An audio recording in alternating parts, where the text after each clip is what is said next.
साल वो आते हैं और अपने साथ लाते हैं उत्सव, ऊर्जा, उमंग और असीम श्रद्धा। लेकिन जिस गणपति बप्पा को हम इतने प्यार से घर लाते हैं, क्या आपने कभी सोचा है उन्हें गढ़ता कौन है?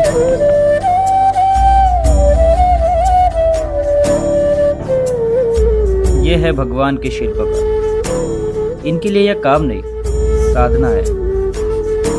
पीढ़ियों से ये लोग मिट्टी को ईश्वर का रूप दे रहे हैं और हर मूर्ति में इनका दिल धड़कता है। एक मूर्ति बनाने में महीनों का समय लगता है। ये हमारी 8वीं पीढ़ी है। हमारे दादा और उनके भी दादा और शायद उनके भी दादा से ये काम शुरू है।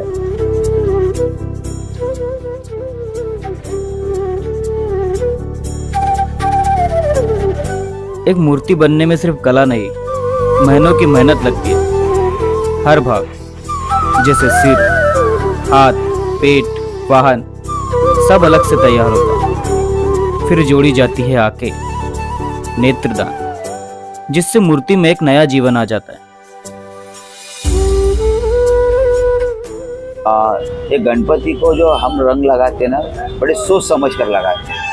और जब वो रंग की तारीफ होती है, मूर्ति की तारीफ होती है, तो वही हमारा बख्शिश है।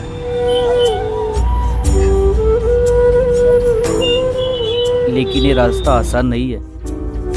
सीजनल काम, महंगी सामग्री और कमाई का अनिश्चित भविष्य कई बार बारिश मूर्तियों को बर्बाद कर देती है और कभी ग्राहक उधारी छोड़कर चले जाते हैं।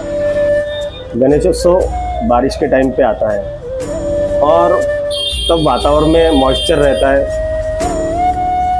मिट्टी सूखती नहीं है और बारिश के वजह से वर्कशॉप में पानी घुसता है या बहुत सारी समस्याएं आती है।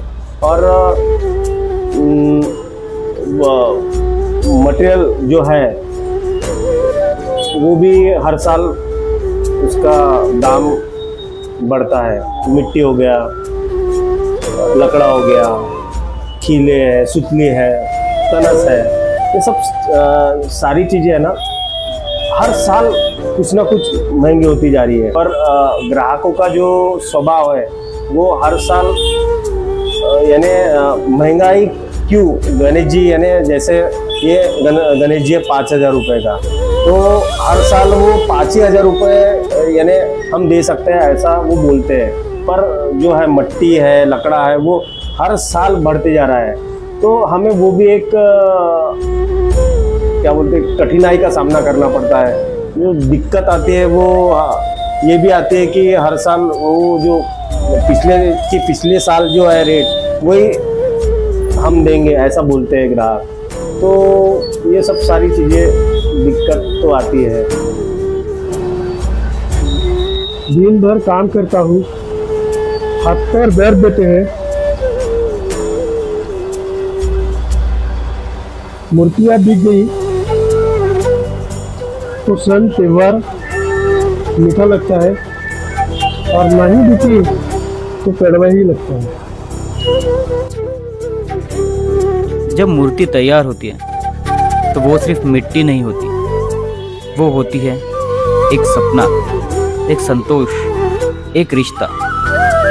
भक्त मूर्ति खरीदकर घर ले जाते हैं, लेकिन कारीगर का एक हिस्सा वही छोड़ जाते हैं। हम तो सिर्फ रूप बनाते हैं, जान तो उसमें भक्त डालते हैं, लेकिन एक बार जब आंखें बन जाती है तो ऐसा लगता है मानो भगवान हमें देख रहे हो।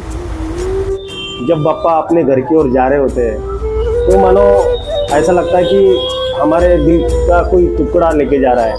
पर सुकून भी रहता है कि हमारी मेहनत रंग लाई और आंखों में नमी रहती है।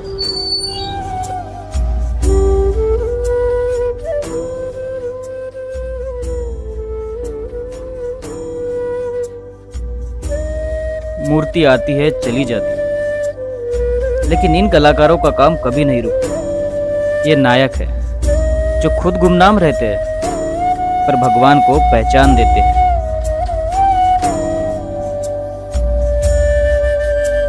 इन हाथों को सलाम जो मिट्टी से भगवान गढ़ते हैं और हमें भक्ति का असली अर्थ सिखाते हैं। गणपति बाप्पा मोरया।